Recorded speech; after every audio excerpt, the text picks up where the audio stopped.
Hello again. This is Dr. Bill Wyatt, and I'm going to be talking to you some today about use of this Big Daddy arch wire along with the TMJ problem. And I am a general dentist now that's been doing nothing but orthodontics for about 45 years. And I'm a member of the American Orthodontic Society. And if you're a general dentist or pedodontist or any kind of dentist, you can join the American Orthodontic Society. It's a wonderful organization.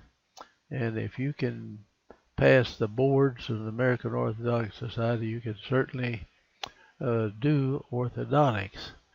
So I hope you will join that society. It is wonderful. Get a good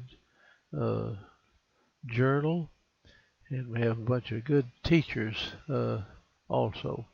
Okay, that's enough on that. I'm going to go and show you a patient that actually worked for me for a good many years and learned a lot of orthodontics. And she had, seemed like everybody, all the women that worked for me, many of them had TMJ problems. Well, she had one also, and just a real nice lady. And to correct it, I had to advance her lower jaw out, and then we had to so we went through splint therapy, which I don't show here. And after we got her jaw corrected, I had her lower jaw, her joint corrected. We had her lower jaw forward, almost kind of edge to edge.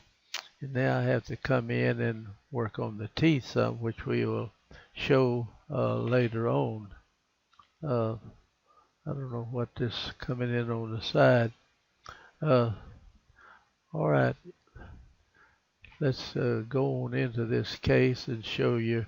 She had a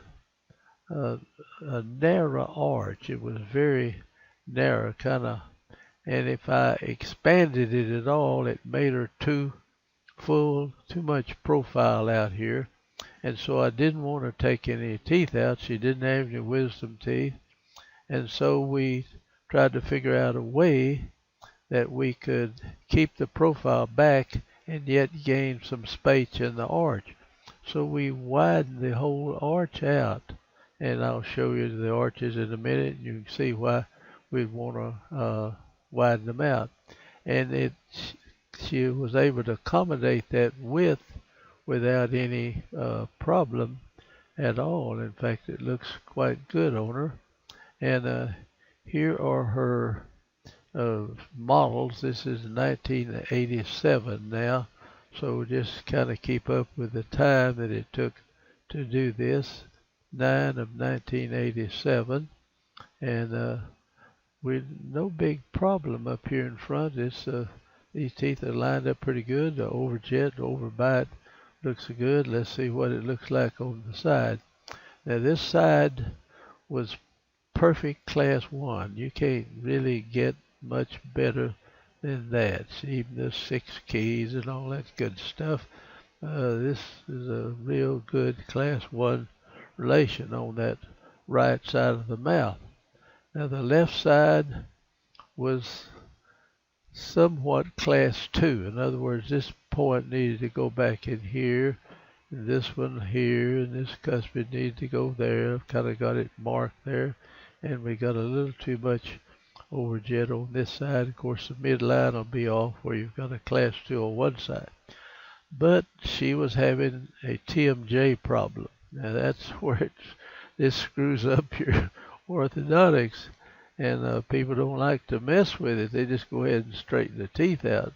But this is bothering her and hurting her some. So we put her in a splint, and we checked her jaw out to find out where the jaw really wanted to go, and it came out to almost edge to edge out here. I'll show you that in another set of models. And we wore the splint, and we found out that's exactly, you wear the splint, you take it out, and it starts hurting. You put the splint back in, and it stops hurting. It goes along good. You can try that 2 or 3 times if you want to. make sure you don't have any placebo effect here. And we found out the jaw was very comfortable at that forward position, maybe 2.5 or 3 millimeters forward. Just a little, sometimes just a millimeter will stop one of them from hurting.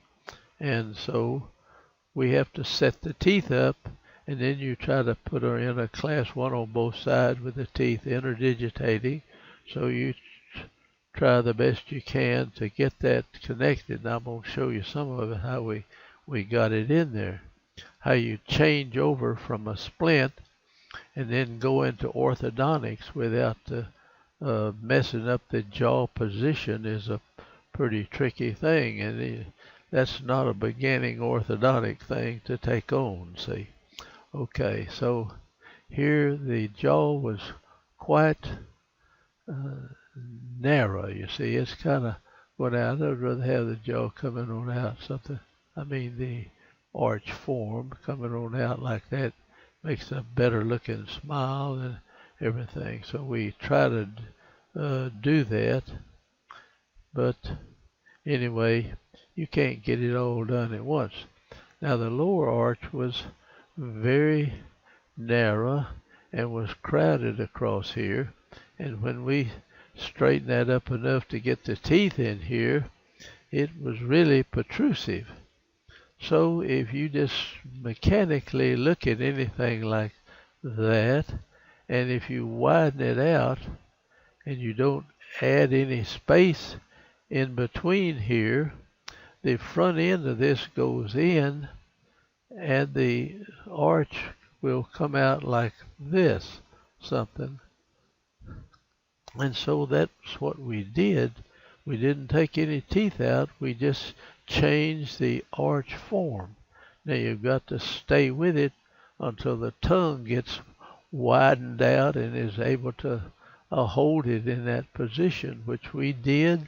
And she knew a lot about orthodontics and knew about taking care of it. So she stayed with her retainer, and we had a good lower retainer down here.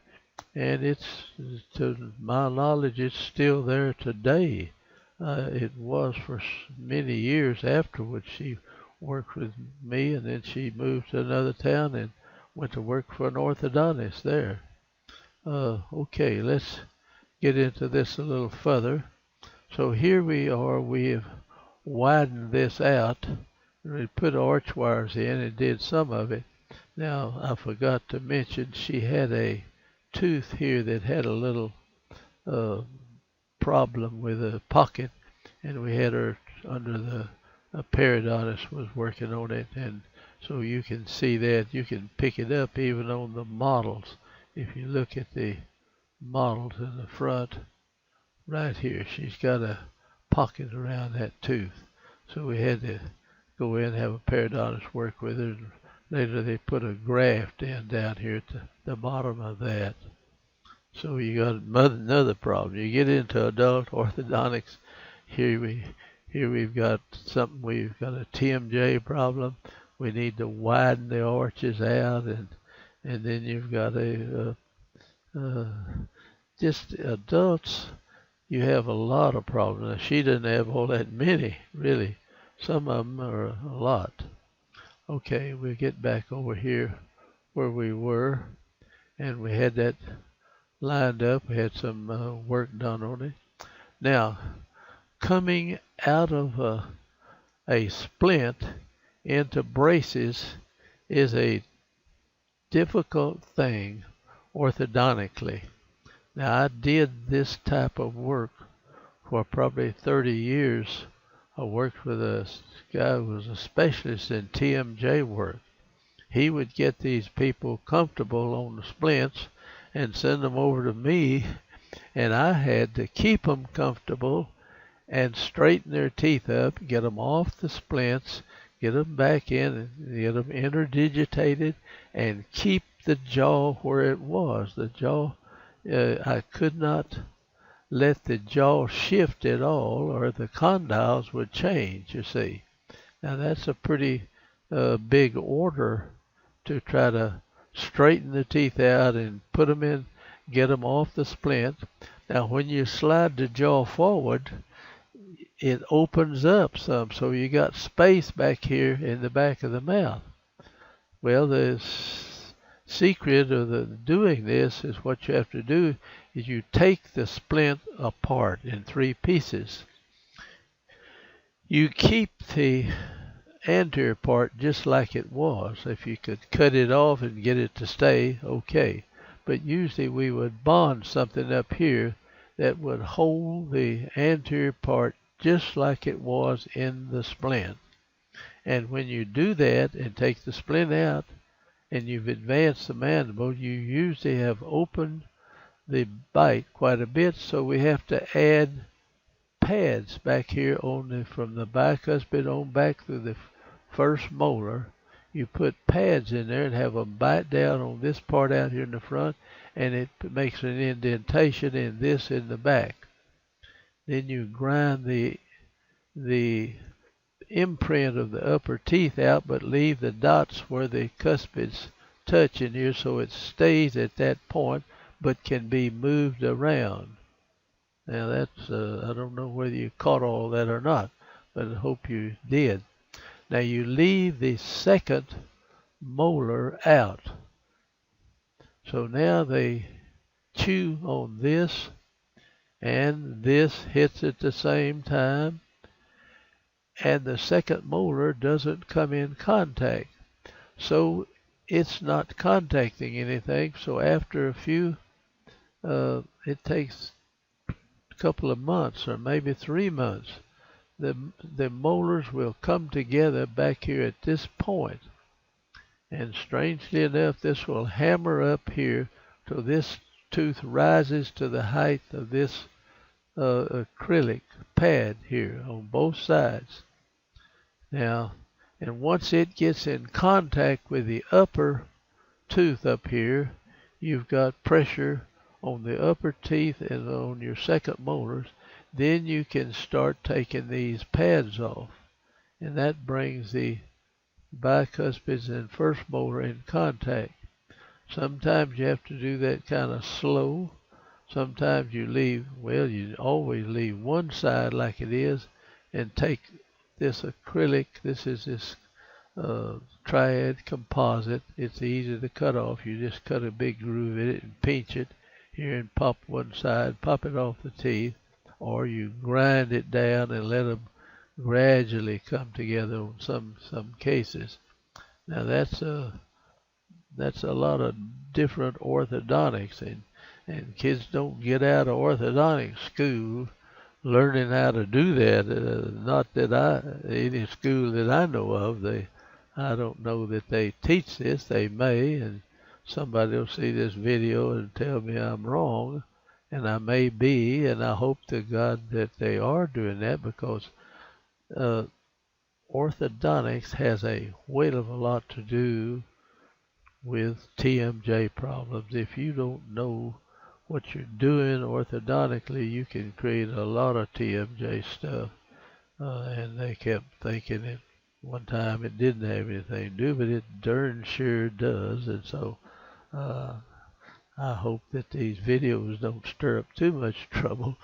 But orthodontics, you need to know a lot about the temporomandibular joint if you're going to really get in and do orthodontics. Now you can do some of this real simple stuff and get by without working with the TMJ, but it's important to do that.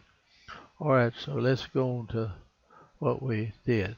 Now, to get the jaw comfortable, we had to bring her out here to edge.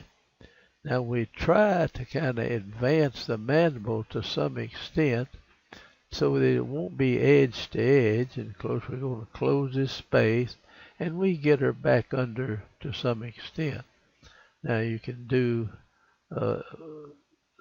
more than that. Now we've got to run around here and get one side that was class 1, and when you advance it, you've got the class 2 side is okay. The class 1 side becomes class 3, so you've got to kind of pull back over here and get this midline back in this section here. It gets complicated, I'm telling you now, and you're not going to come over here and run out and take a little course and go plaster some brackets on teeth and get a set of preformed arch wires and stick them in there and straighten up teeth. That's ridiculous, and you have to really get with it to learn orthodontics. And I sound like a AAO guy. So if you're a general dentist, you have to really get with it to learn orthodontics. And I hope you will do that. I don't appreciate crappy, sorry orthodontics. And there's a lot of it going on in GPs and orthodontists and everybody else. Some people are in there just to get the money, and I think that's a shame. So anyway, let's get back to the orthodontic part here. All right, so we got her out there to edge, and let's see. This is the tooth that had to have the periodontal work done on it, and they did the periodontal work, and we put the arch wire down low on them so you don't see much of that. As long as you keep the teeth level up here, you can run the arch wire down like that and come back up on the molars, as long as the teeth are all the same level in here. So that's simple to do on adults. We just kind of hide the anterior part. You can even drop the cuspids if you want to. It may change some of the torque. You'll have to learn a little about that, but you can do that. Okay, we'll get on here. The uppers in these plastic brackets and lined up in a round wire. Same thing, no big deal there. All right, now we needed to widen this arch out, and if you widen it on the sides, it'll make the front go back. In other words, you take an arch, let me erase that, and I'm going to get a plain sheet now. You take a loop like this, will make it more narrow. And you want to, that one doesn't look very pretty. All right, we got a kind of a narrow lower arch here. If we spread this out without making more space in this, in between here, just kind of angle this out like this and spread this one the same way, the front end of this will come in something like that. And you can reduce the facial profile. Now when I lined her up out here and got space with these teeth, it looked bad. I mean, she was protruding quite a bit. So we came in and widened both arches like this, and the front part of this came in like that, and she has a nice looking profile, though she's still got a kind of a toothy smile. Now, that's something you may not have heard of before, but it works. And you can take these big old wires, and they don't cost much of anything, and you can stick them in, and you can widen anybody walking and breathing. I've done people in their 70s and 80s just expand their arch. If you put the buccal root torque in your arch wire, just go along with it. It'll bring the crowns out and the roots out. They breathe better. They function better. And people, a lot of them don't believe that, but you can do that. And so I hope that whoever studies these darn videos, you got to study the darn thing, see, to figure out what happened and why it happened and all this. Now this tooth right here's got that part, and it has a graft on it down here. That tag is over the top of it right there now. Okay, here we are over. This is the plain old Big Daddy arch wires, and they'll just expand any darn thing you want. Now we've got these teeth, you see. We're in a TMJ problem. We've got her out here where her jaw is comfortable, and we want to get these. If I first took her out of this splint, and I put her out here where it's hit on the splint, and took the splint away from this part, there was a gap in here, about 2 millimeters or more. Now you've got to close that so this meets at the same time, and that's hard to do. So you cover up this.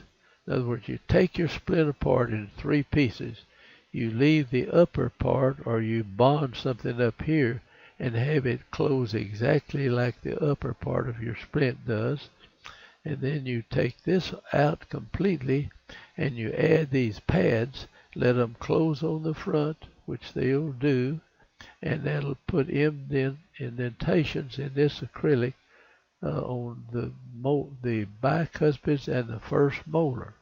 Then you take that down, but leave the points, the contact points, so that it keeps the same distance. And then they go with that and eat with that, and you cut this tooth completely free from your arch wire and let it erupt. Now in this case, I took an arch wire and pushed the darn thing up, and that's a lot of work. And so it's easier, you just cut it loose and hold this one in place, and this tooth will come up to the height of this.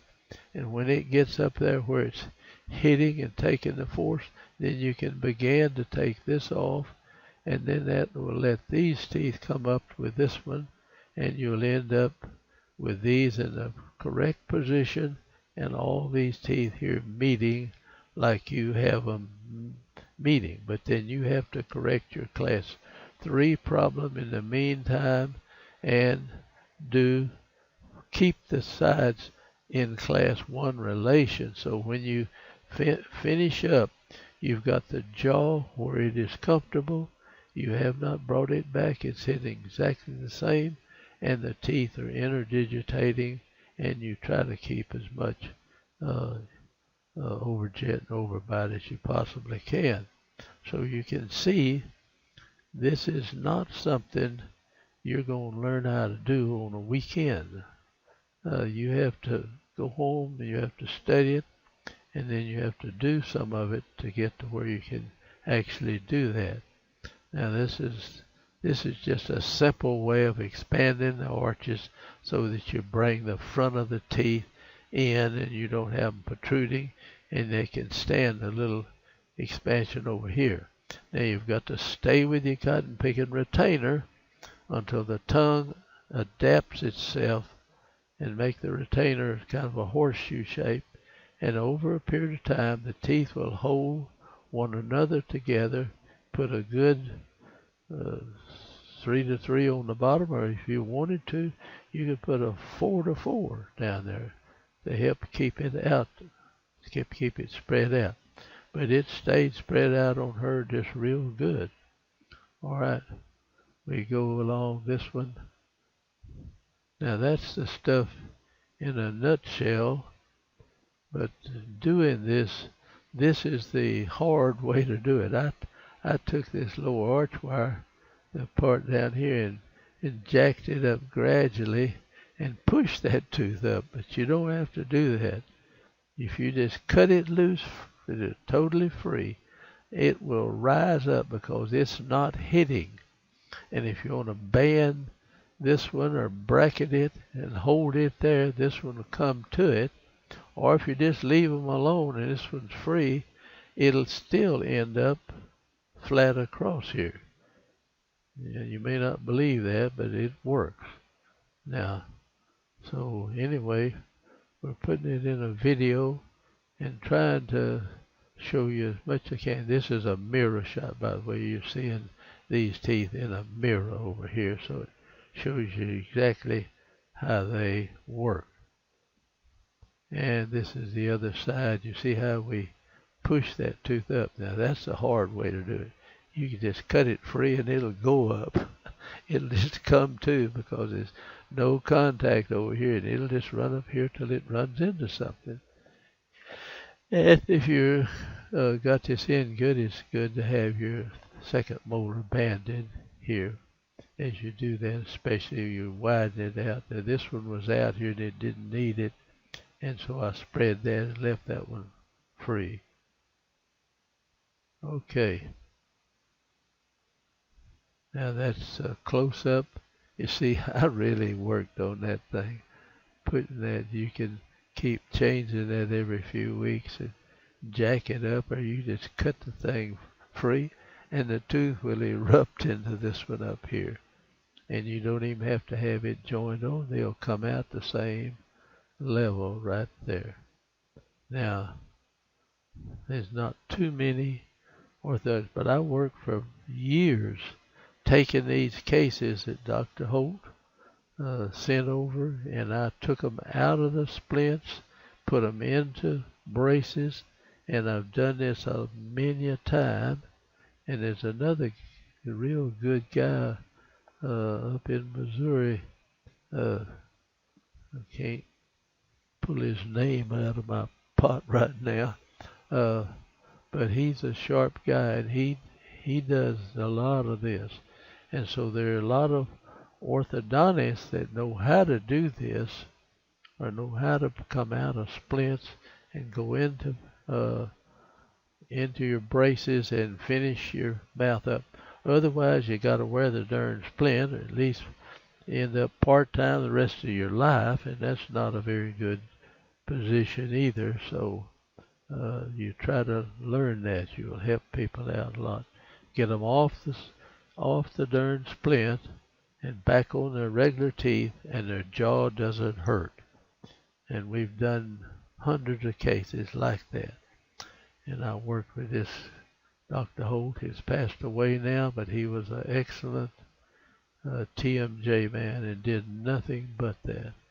You can see how I stuck the darn tag over it, but this still had this off a little bit. This is still a little more class 3 over here than the other side, so it's not perfect, but it held up excellently well. And this is class 2 side, it's class 1, and it's doing good. Now when I shot it just from the side with a mirror, see, that's these teeth shooting in a mirror, it looks pretty darn good there. And this side, it's good. It's a little bit class 2-ish, but not much. And this is the retainer that this young lady will wear. I say young lady, she's probably 40-something when we did this.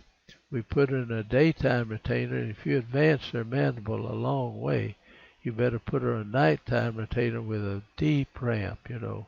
But I think she got along with one ramp, and she got so accustomed to eating out here till she just stayed there that way. And over a period of years, the condyle and everything, the fossa will adapt to this new position, and they don't have any TMJ problem, provided that TMJ stuff didn't arise from some stressful situation, which a lot of them, that's all it is stress, you see. Okay, and there you can see she wears the retainer. She's got that track in there, and it stays up. You do not need any blooming clasp on the retainer. You can make them stay in there. You'd have to struggle to get them out if you want to. And there's the bonded 3-to-3. We use a hard bonded situation like that where we've spread this out. You want that to really hold and stay out there over a period of years. And this has been that was 1990, and now so it's 27 years ago. If you could look her up, she worked for. She might not even mind you knowing her name. I have her records, and she's a fine lady, and this is working good for her. And you can see the profile out here is right on the money, but it was too darn full before we spread it out laterally. And from that angle it looks good. From the front you don't notice much of the widening, but there is some widening in there. And you can pick up a little bit, but not much. But that was better than me taking teeth out on her. I didn't want to do that. If she'd had some good wisdom teeth, I might have done that. So here it is again. Now here's this tooth. You see this little, the periodontist put a little graft down there at the base of that tooth. And she takes care of it good. And this is 92. And I think it was 87 when it or sometime when we started this. And there's another one. That's 92. 92. Now there's probably her night. She probably at one time she's still wearing a ramp. In other words, she got to go to here. Now after 15 or 20 years, those mandibles, the condyles would just permanently change the condyle fossa mechanism. And I've had people that just, you advance their mandible and it stayed. But they have to stay out there. They can't go back and forth. It'll never do it. And I've had a good friend of mine's an oral surgeon say you can advance them out there, but they're going to go back. But I have some that you can't get them back. But they've been out there for 20 years or 15 years, and they eat out there, they stay out there, they swallow and everything. They don't go back at all, and it'll finally change to that. But we have those TMJ deals where that type of retainer. There's the ramp, you see. It keeps that forward. And then they'll wear one in the daytime where they keep it out there. And here she is. That's 96. And that's 87 to 96. And there it is. And you can see this little graft under this. So she's taking care of that good, and it'll last all her life. And that's good orthodontics now. But you don't learn how to do this on a weekend. You can learn it though. So don't, and you need to get in an organization that has some legal backing and also good journal, an annual meeting, and study clubs, and you can get together with other people and learn from each other. And we're trying to get these study clubs all over the United States, and maybe we're thinking of trying to get some down in Mexico and Canada and other countries. These blooming videos now are going all over the world. I was just floored to find out some places that they're going. And this is 96, and I did that 90. It was 87 when we started it. And this is holding up. Beautiful set of teeth. And the lady that knows about it herself takes care of it. See that class 2 side? Now, I can't show it right to the side, but that's about as class 1 as you're going to get. And all your retention should allow the teeth to come together like that. And all these retainers that have something over the tops of the teeth are not what you should be wearing.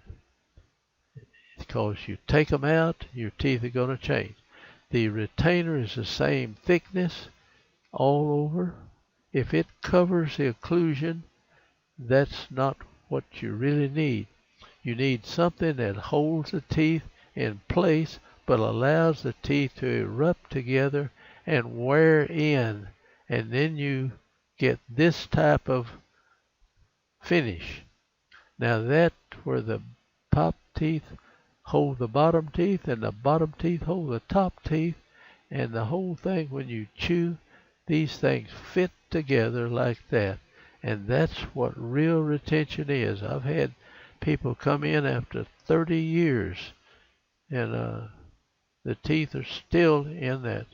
And so don't fall for these quick, simple retainers. They give you one of those. They're cheap. They're easy to make. And God knows anything that is over the occlusion will not hold up. In other words, your teeth go one way when you take the retainer out. They go another way when you put it in there. And that ain't gonna cut it over the long period of time. They may be good just to line your teeth up or hold them for a while. I hate to beat down something that people are using so much. Now, it was that wide when we started. Now look where it is now. I'm going to go back and forth. I'm sorry. There it is. There's the lower. This is the upper, and here's the upper afterwards. That's 87, and this is 96 right here.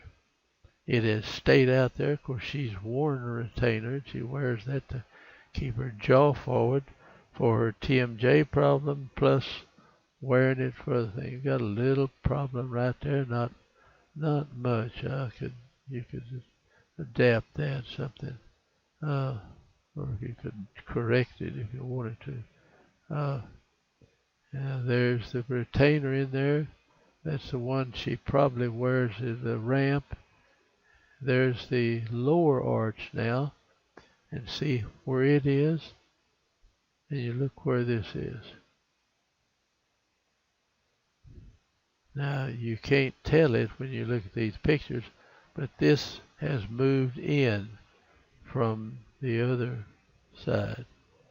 Now, if we go back to that lower, if you straighten this up with those teeth, it's going to be out like I started, and we started straightening them up, and she just looked bad, man. And I said, what can we do and not extract teeth? So we widened the sides of this out, and we were able to put the teeth in there, and we brought this in probably 1/4 of an inch. And you can do it too. See what it is?